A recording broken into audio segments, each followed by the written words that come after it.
사랑하는 성도 여러분, 한 주간도 말씀 안에 거하고 계시는지요? 오늘은 지난 1월 14일 주일에 주셨던 마태복음 5장 13절부터 16절을 통한 복 있는 사람의 만나고 빛나는 생활 제목의 말씀을 묵상해 보고자 합니다. 먼저 명확한 본문을 먼저 읽습니다. 너희는 세상의 소금이니 소금이 만일 그 맛을 잃으면 무엇으로 짜게 하리요? 후에는 아무 쓸데없어 다만 밖에 버려져 사람에게 밟힐 뿐이라. 너희는 세상의 빛이라. 산 위에 있는 동네가 숨겨지지 못할 것이요 사람이 등불을 켜서 말 아래 두지 아니하고 등경 위에 두나니 이러므로 집안 모든 사람에게 비치느니라. 이같이 너희 빛이 사람 앞에 비치게 하여 그들로 너희 착한 행실을 보고 하늘에 계신 너희 아버지께 영광을 돌리게 하라.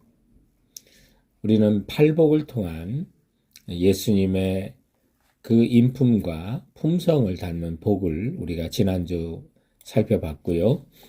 오늘은 그런 팔복을 받은 우리 성도님들이 인생 가운데, 삶 가운데 만나고 빛난 생활에 대한 말씀을 묵상해 보고자 하는 것입니다. 오늘 본문에 보면 예수님은 너희는 세상의 소금이니라, 너희는 세상의 빛이라고 하셨는데 이 말씀 속에서는 이 세상이 너무 타락하고 또 어둡다고 하는 전제를 갖고 말씀하신 것입니다. 영적인 것은 말할 것도 없고 정신적으로 그리고 도덕적으로 선과 악을 가리지 못하는 어두운 시대에 우리는 살고 있는 거죠. 이런 가운데 주님께서 말씀하신 세상의 소금, 세상의 빛은 없어도 그만, 있어도 그만이 아니라 반드시 있어야 되는 필수품인 것을 말씀하면서 이런 세상 속에 우리 그리스도인들이 반드시 제 역할을 하며 있어야 된다는 사실을 말씀하고 있는 것입니다.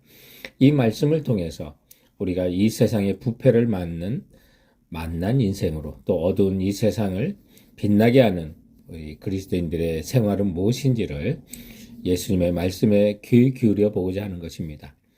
복 있는 사람이 만나고 빛나는 생활, 본문이 가르친 첫 번째 교훈은 부패하고 어두운 세상에서 소금과 빛이니라고 하는 사실입니다. 예수님은 우리를 가르쳐서 세상의 소금이요 세상의 빛이라고 선언하셨습니다. 그러므로 더 이상 우리가 소금이 되게 해달라고 빛이 되게 해달라고 그렇게 간구하지 마십시오. 이미 우리는 이 세상의 소금이며 세상의 빛입니다. 예수님께서도 13절에 너희는 세상의 소금이니 14절에 너희는 세상의 빛이라고 우리의 정체성을 분명하게 인식하도록 깨우쳐주고 있는 것을 보게 됩니다.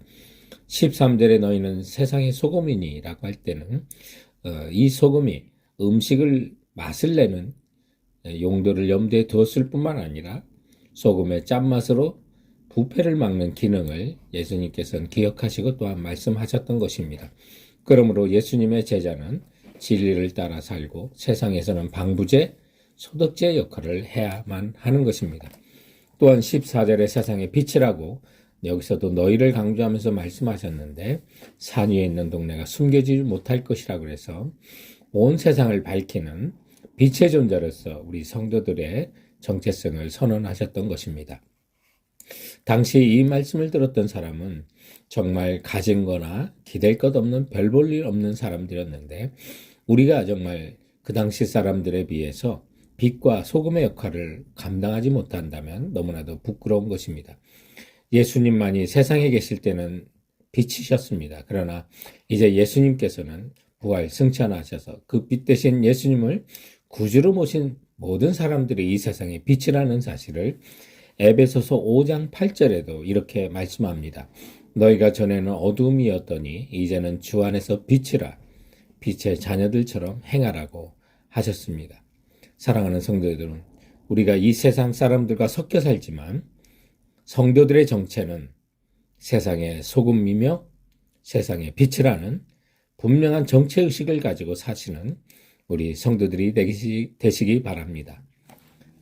복 있는 사람의 만나고 빛나는 생활, 본문이 가르친 두 번째 교훈은 맛을 내고 어둠을 밝히는 것은 착한 행실이라는 사실입니다.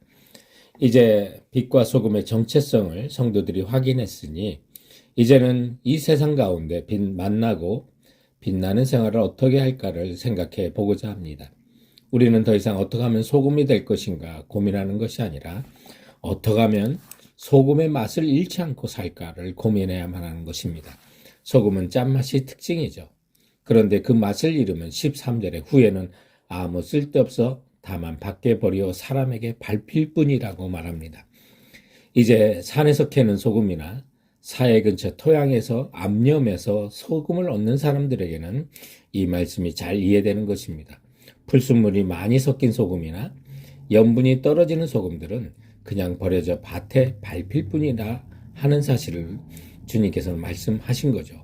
내가 예수 믿는 성도이면서도 성도의 구별된 생활을 하지 못하고 역할을 못할 때 어찌 저렇게 예수 믿는 사람이 저 따위로 살아라고 하는 우리는 세상 사람들로부터 말로도 밟힐 수 있고 행동으로도 무시당하는 많은 일들이 바로 맛을 잃은 소금처럼 밟히는 것과 같은 것입니다.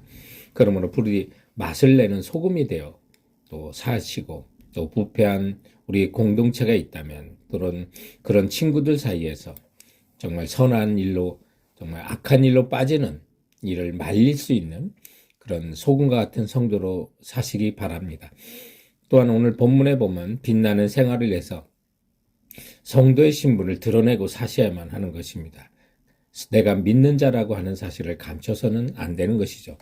15절에 보면 사람이 등불을 켜서 말 아래 두지 아니한다 그랬는데 여기 말이라고 하는 곡식의 양을 재는 나무 그릇, 그래서 그 나무 그릇으로 덮어서 때로는 불이 오랫동안 꺼지지 않도록 덮어두는 것이 당시의 풍습이었다고 하는데요.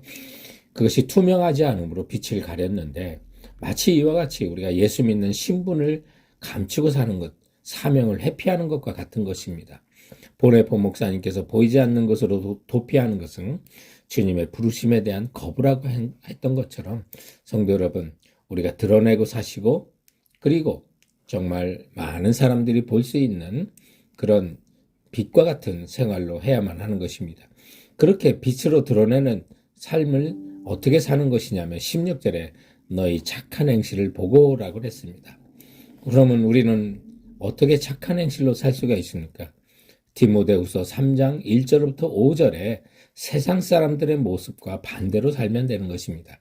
말세에 고통하는 때가 이르러 사람들이 자기를 사랑하며 돈을 사랑하며 자랑하며 교만하며 비방하며 부모를 거역하며 감사하지 아니하며 거룩하지 아니하며 무정하며 원통함을 풀지 아니하며 모함하며 절제하지 못하며 사나우며 선한 것을 좋아하지 아니하며 배신하며 저급하며 자만하며 쾌락을 사랑하기를 하나님 사랑하는 것보다 더하며라고 기록하고 있는데 우리 믿는 사람들은 이 세상의 모습, 사람들의 모습에 반대대로 사는 것이 바로 착한 행실로 살게 되는 것입니다. 그러므로 우리 성도들의 착한 행실로 맛을 지키시고 빛을 감추지 말고 세상 가운데 비추시는 성도가 되시기 바랍니다.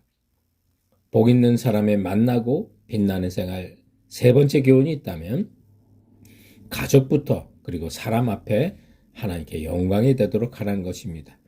오늘 16절의 본문에 보면 이같이 너희 빛이 사람 앞에 비치게 하여 그들로 너희 착한 행실을 보고 하늘에 계신 너희 아버지께 영광을 돌리게 하라고 말씀합니다. 성도들의 의무는 착한 행실을 살아가는 거고 하나님께 영광을 돌리는 것은 우리 성도들의 모습을 본 사람들이 하게 되는 것입니다. 그러므로 사람들의 어떤 칭찬이나 하나님의 이름을 높이는 것은 여러분 우선순위가 아닙니다. 우리는 신실하게 착한 행실로 나가시고 오늘 15절에 보면 등불을 켜서 사람들이 말 아래 두지 아니하고 등경 위에 두나니 이러므로 집안 모든 사람에게 비친다고 하셨는데 여러분 먼저 가족들에게 가정에서 빛의 역할을 감당하시기 바랍니다.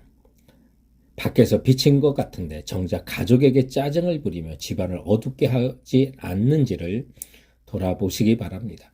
그리고 예수님의 이런 소금과 빛이라고 하는 이런 쌍둥이 비유에는 비슷한 점이 있지만 대조점이 있다는 사실 기억하십시오. 그래서 대조점을 생각해 본다면 다른 점을 생각한다면 먼저 소금에서는 보이지 않는 조용한 희생이 보이고 또 빛이라고 하는 부분에서는 눈에 드러나는 보이는 섬김이라고 하는 사실을 이 두 가지를 다 기억하셔서 소금이 녹아서 맛을 내는 것처럼 사랑하는 성도 여러분, 우리가 부패한 곳에 희생해서 노가 없어져서 맛을 내는 것처럼 보이지 않는 희생을 통해서 이 세상을 정말 부패를 막는다는 사실 기억하시고, 그리고 빛은 보이는 섬김이라는 사실 기억하셔서 우리가 복음을 전한다거나 또는 사람들을 진심으로 섬김해서 하나님께 영광 돌리는 삶이 되는 것입니다. 사랑하는 성도 여러분, 때가 되면 하나님은 우리를 높이십니다. 그리고 오늘 본문에는 사람들이 등불을 켜서 말 아래 두지 아니고 등경위에 둔다고 했으니, 때가 되면 여러분, 우리가 유명해지려고 높아지라고 할 필요도 없습니다. 사람들이 우리가 빛의 역할을 제대로 하면 우리를 높여 모든 사람이 보는 자리로, 높은 자리로 우리를 옮기실 것입니다.